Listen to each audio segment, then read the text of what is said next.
Hello students, welcome to the class. आज की class में आप सभी का स्वागत है। तो लास्ट लेक्चर्स में हमने वर्ब के बारे में डिस्कस किया, वर्ब के बारे में पढ़ रहे थे, क्वेश्चंस प्रैक्टिस किए, वर्ब की थ्योरी को लेकर बात करी, किस तरीके के क्वेश्चंस हमें देखने को मिल सकते हैं। तो आज की क्लास में हम वर्ब के कुछ प्रीवियस ईयर क्वेश्चंस करेंगे, किस तरीके के क्वेश्चंस हमारे एसएससी एमटीएस एग्जाम में देखने को मिले हैं और क्या अप्रोच होनी चाहिए हमें क्वेश्चंस को करने वक्त, और क्या चीज़ यानी कौन सा हमारा ऐसा कॉन्सेप्ट है जो एग्जामिनर हमसे पूछ रहा है। तो आज हम उन सबको लेकर डिस्कस करेंगे आज के लेक्चर में, राइट। तो आज के लेक्चर की हम शुरुआत करते हैं। तो वर्ब्स के हम प्रीवियस ईयर क्वेश्चंस करेंगे, किसके, जो हमारे एसएससी एमटीएस एग्जाम में पूछे गए हैं। अब हम 25 क्वेश्चंस को डिस्कस करेंगे और हर एक क्वेश्चन का हम डिटेल एनालिसिस करेंगे। सबसे पहले आप काम कीजिएगा, आप अपनी कॉपी का यानी नोटबुक का एक पेज लीजिए, उसमें 1 से लेकर 25 तक नंबरिंग करिए और देखिए कि आपके जो आंसर आ रहे हैं यानी अपने जो रिस्पॉन्सेज हैं हर एक क्वेश्चन के सामने लिखिए। जब हम उसको डिस्कस करेंगे, सॉल्व करेंगे, तो तब मुझे आप बताइए कि आपके कितने रिस्पॉन्सेज ठीक हो रहे हैं, कहाँ पर आप गलती कर रहे हो, कहाँ पर आपको सुधार करने की ज़रूरत है। वो सब आपको प्रैक्टिस से पता चल जाएगा, right.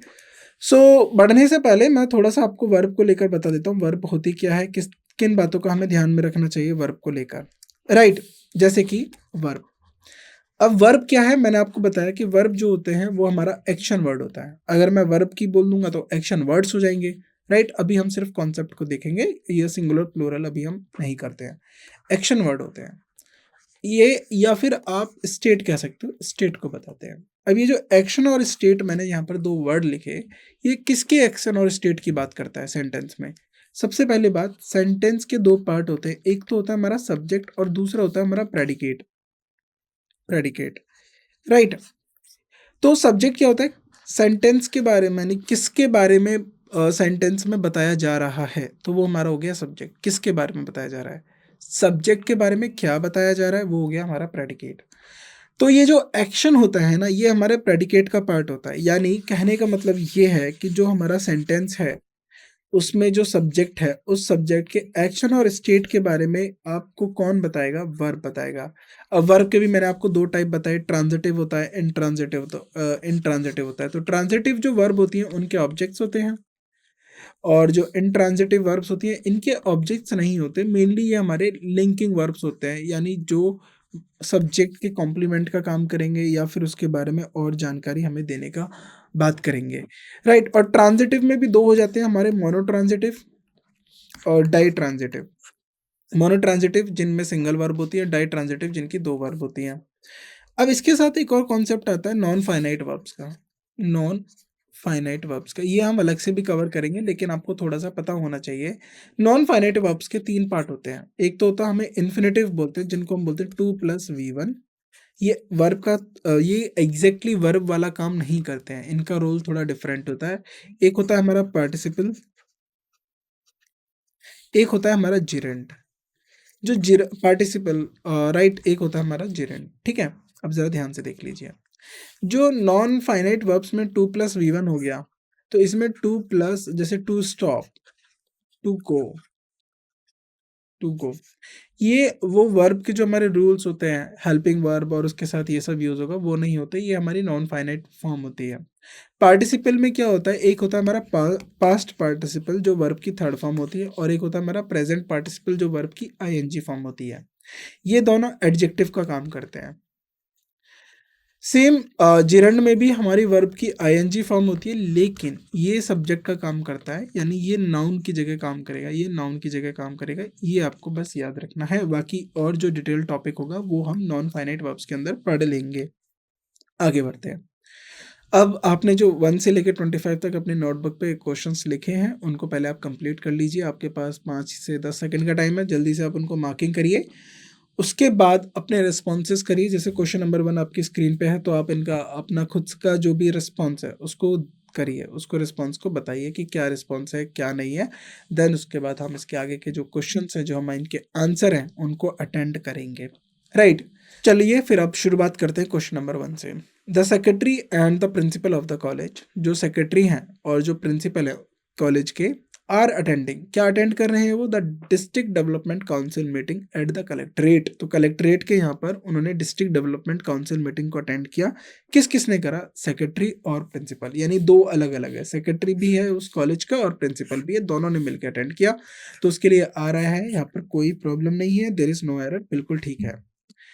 The secretariat comprises of many air condition room. तो देख, सेक्रेटरीट का मतलब होता है सचिवालय। जो सचिवालय होता है तो उसके अंदर बहुत सारे डिपार्टमेंट्स होते हैं, बहुत सारे रूम होते हैं जहाँ पर काम होता है। तो या तो एक वर्ड होता है कंप्राइजेस, कंप्राइजेस का मतलब है कि बहुत सारी चीज़ें हैं किसी के अंदर, बहुत सारी चीज़ें किसी के अंदर समाई रहती हैं या उपस्थित रहती है, तो हम उसको कंप्राइजेस लिख देते हैं। या फिर कंसिस्ट ऑफ, कंसिस्ट ऑफ, देखिए कंसिस्ट के साथ ऑफ यूज करा जाता है, कंप्राइजेस के साथ कभी ऑफ यूज नहीं किया जाता। कंप्राइजेस सिंगल वर्ब की तरह यूज होता है, तो सेक्रेटरीट कंप्राइजेस, यहाँ पर ऑफ नहीं होगा, many condition room, right. So error क्या है, यहाँ पर आपको ऑफ नहीं यूज करना है, राइट। एरर में ये है कि यहाँ पर आपको ऑफ नहीं यूज करना है, ये सिर्फ बिना ऑफ के, ठीक है, कंप्राइजेस आ जाएगा, right. So only comprises, of use नहीं करना है। Now question number 3, you should avoid to travel in the rush hour, no error. देखिए ये क्या बोल रहा है कि आपको जो ट्रैवल है उसको अवॉइड करना चाहिए। कब अवॉइड करना चाहिए ज़रा बताइए, इन द रश आर। तो रश आर के लिए द यूज़ हो गया, बिल्कुल ठीक है। यू शुड अवॉइड, क्या अवॉइड करना चाहिए। अब देखिए यहाँ पर क्या है, टू प्लस V1, अवॉइड के साथ ना 2 + V1 की फॉर्मेशन नहीं होती है, यानी इन्फिनेटिव नहीं यूज़ किया जाता। अवॉइड के साथ अगर आप कभी यूज़ करोगे तो आप जिरंड यूज़ करना। मैंने आपको बताया ना, नाउन की जगह काम कर सकता है, यानी नाउन की जगह आपको क्या मिल सकता है, जिरंड जो है एक ऑब्जेक्ट की तरह भी मिल सकता है और एक राइट सब्जेक्ट की तरह भी यूज़ कर सकता है। तो यहाँ पर जिरंड यूज़ होगा, तो ट्रैवलिंग होगा। In you should avoid travelling, travelling, आपको ट्रैवलिंग को अवॉइड करना चाहिए। Avoid what, travelling. कब, in the rush hour, right. So यहाँ पर ट्रैवलिंग आएगा। वेरी गुड, आगे बढ़ते हैं। He denied to have been there, no error. He denied, अब उसने क्या डिनाइड करा, to have been there, he denied what, to have, again infinitive नहीं होगा, having been there होगा, he denied having been there, having been there, second part में error है, यहाँ पर to have नहीं होगा, he denied having been there, वहाँ होना, ये वो मना कर रहा है कि वो वहाँ पर उपस्थित नहीं था, राइट। आगे बढ़ते हैं। I know am knowing all the facts about know him, यानी वो कहता है कि अब मैं उसके बारे में सारे फैक्ट्स नहीं जानता। अबाउट, राइट, अबाउट हिम लिख सकते हो, नो हिम नहीं आएगा, अबाउट हिम होगा, राइट। तो इसको अब बताइए इसमें क्या एरर है, राइट। अब आपको ये एरर बतानी है, तो ज़रा ध्यान से देखिए, ये जो नो वर्ड है ना, नो, ये होता है जानकारी रखना, जानना, राइट। ये हम प्रोग्रेसिव में यूज़ नहीं करते हैं, प्रोग्रेसिव में यूज़ नहीं करते। प्रोग्रेसिव से समझिए, मान लीजिए ही, वह चलता है, तो वह वॉक कर रहा है, ये चल रहा है, वह चलता है। अब हम बता रहे हैं ही वॉक्स डेली, वह रोज़ चलता है। लेकिन अगर मैं उसको मान लीजिए 9 बजे वह वॉकिंग के लिए जाता है, राइट, तो वह चलता है, हमने उसके बारे में बता दिया। लेकिन मैं उसको अभी एट द पॉइंट, अभी अगर मैं उसको स्पॉट कर रहा हूँ और वह चलते हुए स्पॉट कर रहा हूँ, तो ये जो वॉक है ना, ये वॉक, अब ये जो वॉक है प्रोग्रेसिव है, वो आगे की तरफ बढ़ रहा है, राइट, पीछे से आगे की तरफ बढ़ रहा है, तो ये प्रोग्रेसिव है। तो यहाँ पर हम कंटिन्यूस टेंस लिखते हैं, वॉकिंग। लेकिन जानकारी रखना एक प्रोग्रेसिव नहीं होता है, नो प्रोग्रेसिव नहीं होता, नोइंग, तो नोइंग नहीं होगा। I now, I am knowing नहीं होगा, I now know all the facts, मैं अब उसके बारे में सारे फैक्ट्स जानता हूँ। तो ठीक है, आई एम नोइंग नहीं होगा, सिर्फ यहाँ पर होगा नो, क्योंकि ये प्रोग्रेसिव यूज नहीं होता।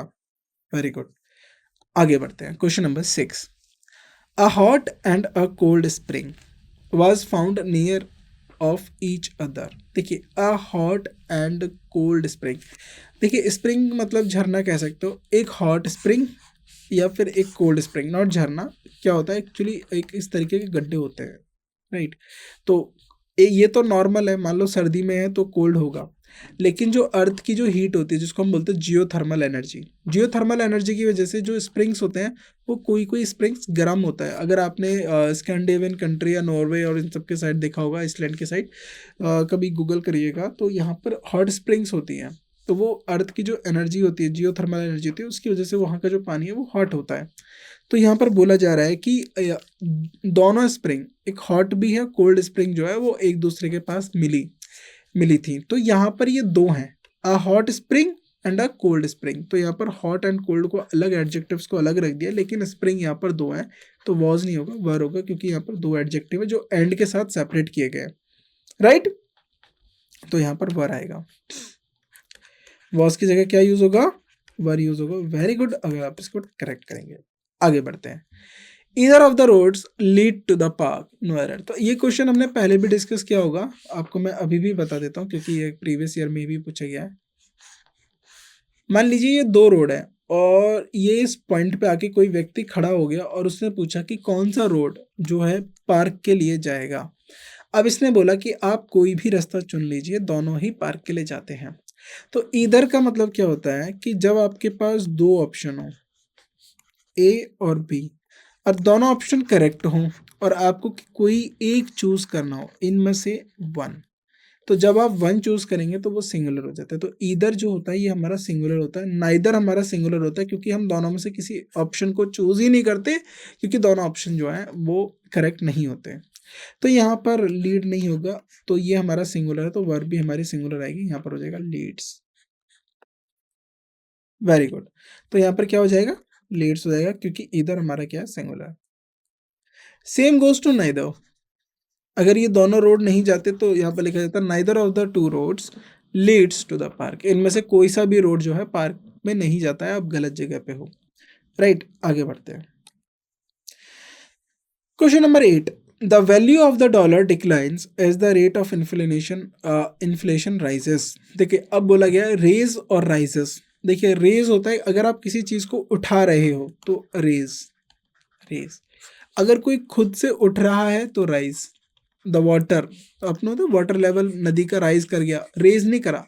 रेज का मतलब है कि मान लीजिए जैसे ही है, अब इस पेन को मैंने ऊपर उठा के ले गया, रेज किया, किसी के द्वारा हुआ। अगर यही पानी होता और पानी आपस में बढ़ता जाता और इस नदी के ऊपर पानी ऊपर ऊपर होता जाता एक वाटर लेवल पे, तो वो राइज हो गया। तो यहाँ पर भी बोला गया कि the value of the dollar declines. तो वैल्यू का जो है, डॉलर की जो वैल्यू है वो गिरी, डिक्लाइन, गिरी। उसकी वजह से क्या हुआ, इन्फ्लेशन बढ़ गया, इन्फ्लेशन राइज हुआ। तो ये दोनों एक दूसरे के ऊपर इफेक्ट करते हैं। तो इन्फ्लेशन को बढ़ाया नहीं गया, ये खुद बढ़ गया, क्योंकि जो वैल्यू है डॉलर की वो डिक्लाइन कर गई। तो यहाँ पर रेज नहीं होगा, यहाँ पर आएगा राइजेस। करेक्ट करेंगे, सही वर्ड होगा यहाँ पर inflation rises. Very good, right. So इस तरीके से देखना है कि कहाँ पर आपके करेक्ट वर्ड यूज होंगे, कहाँ पर आपका कोई और वर्ड यूज होगा। आगे बढ़ते हैं। Question number 9, banks were developed to keep people's money safe and to make it available when they need it। देखिए बैंक्स वर डेवलप, देखिए जब बैंक्स को डेवलप किया गया, बैंक्स वो डेवलप किस लिए, कि जो लोगों का पैसा है उसको सेफ रखा जा सके, एंड मेक इट अवेलेबल, जब उन्हें ज़रूरत हो और उस समय दे दिया जाए। तो जब भी आप 2+V1 लिखा और फिर उसके बाद एंड लिख रहे हो और उसके बाद सेम, देखिए एंड के साथ क्या कंडीशन होती है, जो आपने यहाँ पर लिखा वो भी यहाँ पर होना है। आपने नाउन लिखा, नाउन आएगा, नाउन फ्रेज हुआ, नाउन फ्रेज आएगा, एडजेक्टिव लिखा, एडजेक्टिव आएगा, राइट। एडवर्बियल फ्रेज है तो एडवर्बियल फ्रेज आएगा, कोई क्लॉज, कोई फ्रेज लिख दिया तो यहाँ पर भी वो फ्रेज होगा। तो यहाँ पर लिखा है to keep people's money safe, तो पहला मोटिव हो गया लोगों के पैसों को सेफ रखना, और दूसरा इट अवेलेबल, किसको, उसको, टू मेक इट अवेलेबल। तो यहाँ पर टू नहीं आएगा। तो जब भी आप एंड के साथ दो इन्फिनेटिव को ज्वाइंट करते हो, याद रखिएगा एंड के साथ अगर आप टू इन्फिनेटिव्स को कनेक्ट करते हो तो उसके लिए पहले वाले के लिए टू लगा दीजिए, दूसरे के लिए टू नहीं लगा लीजिए तो भी सही है। तो यहाँ पर टू नहीं लगाएंगे, and make it available, simple, and make it available, to यहाँ से हटाएंगे।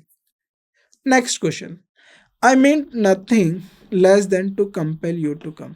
आई meant nothing less than to compel you to come. Right, I meant nothing, मेरा मतलब कुछ नहीं था, लेस देन, सिर्फ तुम्हें यहाँ पर कंपल मतलब बुलाने के लिए, फोर्स करने के लिए, राइट। सो ये आपको आंसर पता चलेगा, यहाँ पर कंपेल नहीं होगा, यहाँ पर होगा compelling, compelling, less than compelling you to come, right. So third part में इसको सही करेंगे आप।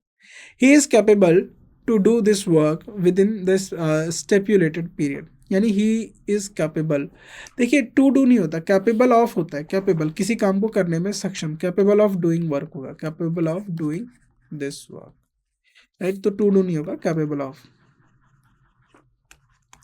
Doing this work, right.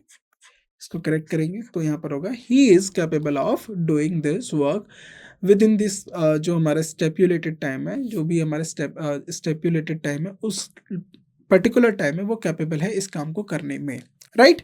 तो इसको आप करेक्ट करेंगे, capable of doing, to do की जगह क्या हो जाएगा, ऑफ डूइंग। वेरी गुड, आगे बढ़ते हैं। Question number 12, I will send my servant but I can not ensure that he will reach there in time. देखिए, इंश्योर नहीं होता, मैं आपको भरोसा नहीं जता सकता कि वह समय पे जो है पहुंच जाएगा। I will send my servant, मैं अपने सर्वेंट को भेज दूंगा, बट लेकिन I can not insure, insure नहीं, I can not assure, right, assure that he will reach on time. तो जब आप किसी दूसरे को बोल रहे हो तो यस में आएगा assure. I cannot assure you या I cannot assure that he will reach there in time, कि वह वहाँ पर समय पर पहुँच जाएगा या नहीं, राइट। तो इसको करेक्ट करेंगे, यहाँ पर आएगा assure not ensure।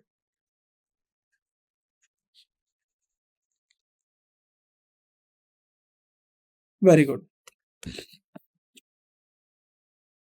Question number 13, you should be better off these days, right. बोला गया कि you could be better off these days and this enables you to have little more fun, right. तो you देखिए, you could be better off नहीं होगा, you better off these days हो जाएगा simply, यहाँ पर यू आर बेटर ऑफ लिख जाएगा, कुड भी हटा देंगे, यहाँ पर you are better off these days, right, and this enables you to have little more, पहले पार्ट में रहा है।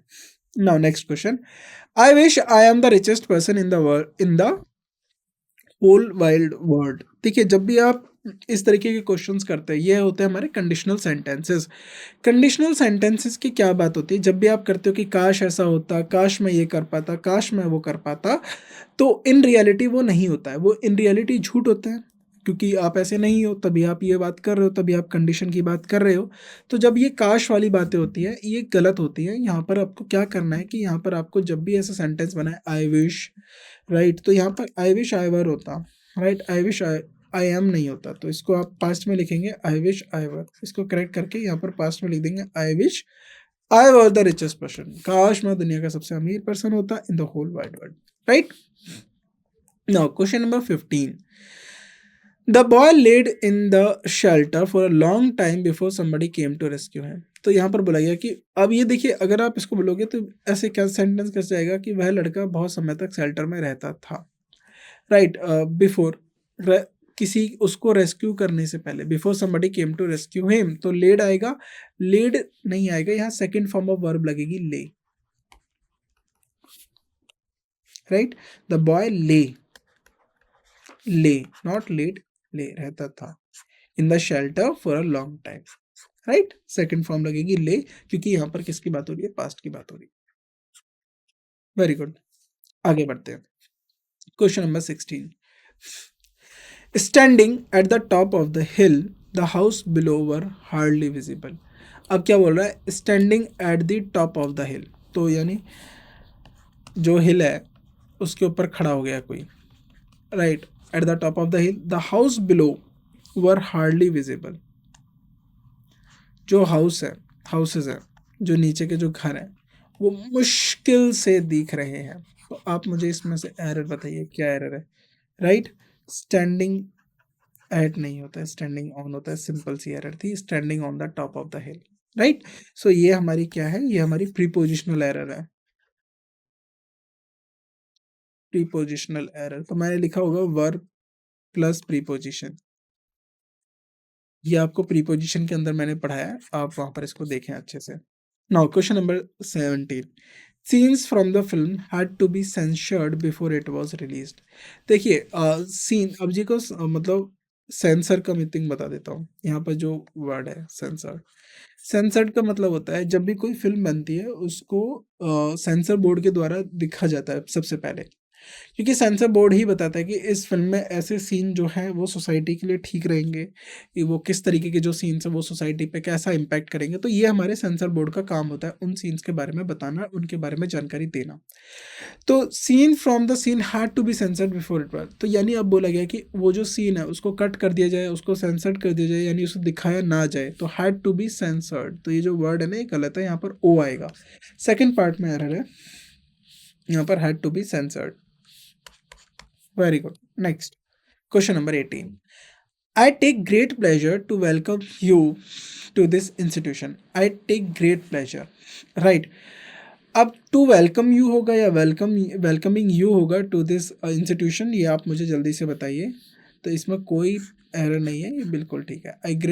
I take great pleasure, right. तो बोल रहे हैं कि मेरे को बहुत ज़्यादा प्लेजर या गर्वान्वित होगा आपको इस इंस्टीट्यूशन में वेलकम करने का, स्वागत करने का। Now question number 19 first part. I suggest that he goes to the doctor as soon as he returns from taking the examination.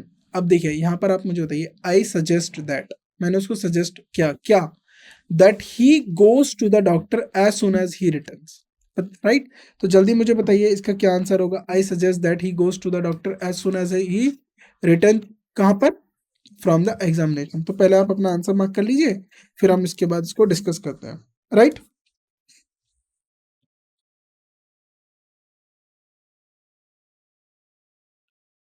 जल्दी बताइए।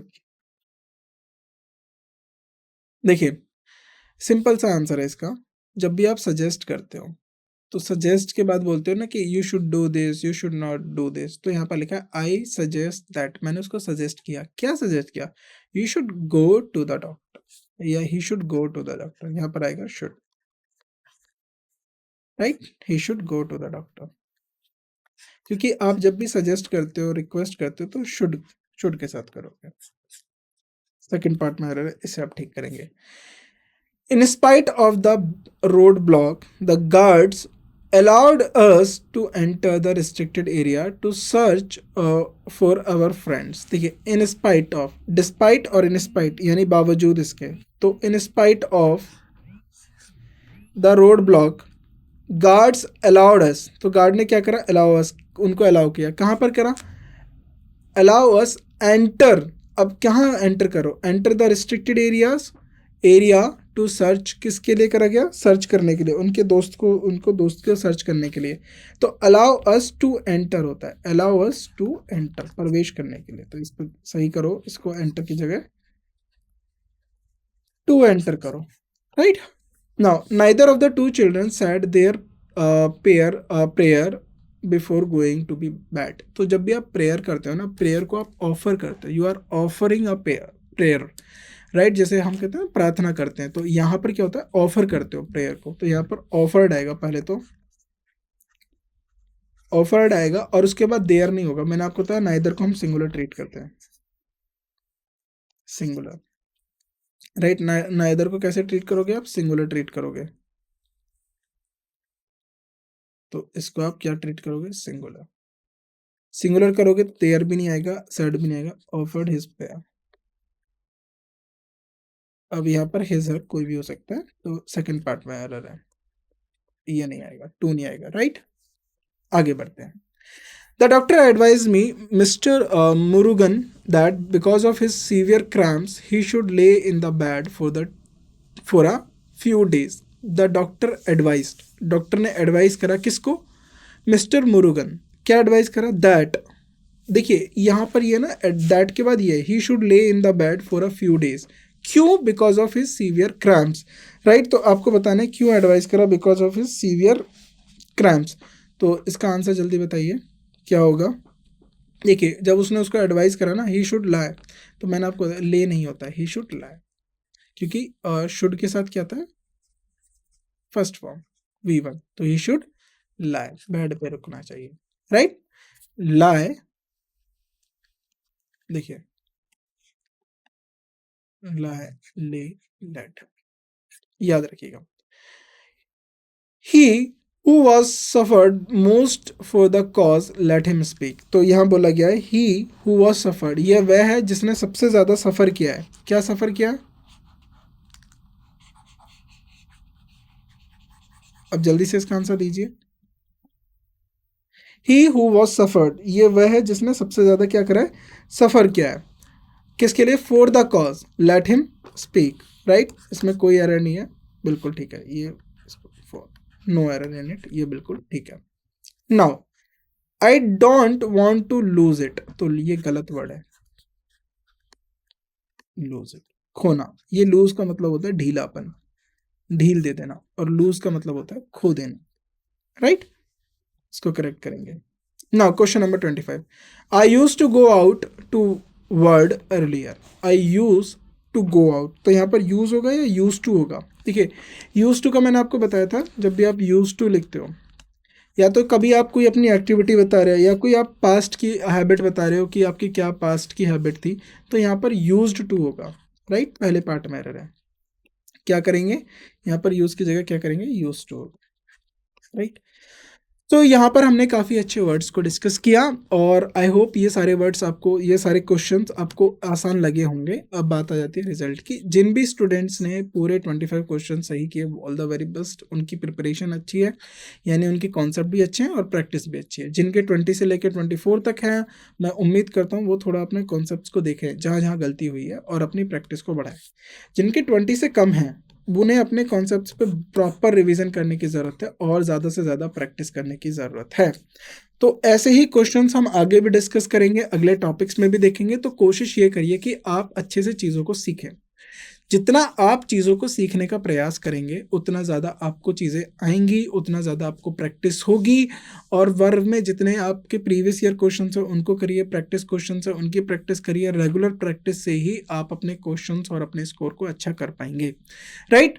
क्योंकि इतना टिपिकल नहीं होता है, आप इजीली क्वेश्चंस बना लेंगे। कोई ज़्यादा डिफिकल्ट क्वेश्चंस आपको एग्जाम में देखने के लिए नहीं मिलेंगे, बहुत आसान क्वेश्चंस होते हैं, आप उसको अच्छे से बना पाएंगे, राइट। तो सबसे ज़रूरी है कि प्रैक्टिस करना। आप जितना ज़्यादा प्रैक्टिस कर पाएंगे, जितना ज़्यादा और उस पर अभ्यास करेंगे, उतना ही आपको फ़ायदा मिलेगा, उतना ही आपको अच्छा स्कोर देखने को मिलेगा एग्ज़ाम के अंदर। तो कम से कम अपना सिलेबस 1 महीने पहले ही वाइंड अप करो, और उसके बाद रेगुलर प्रैक्टिस में इन्वॉल्व हो जाइए।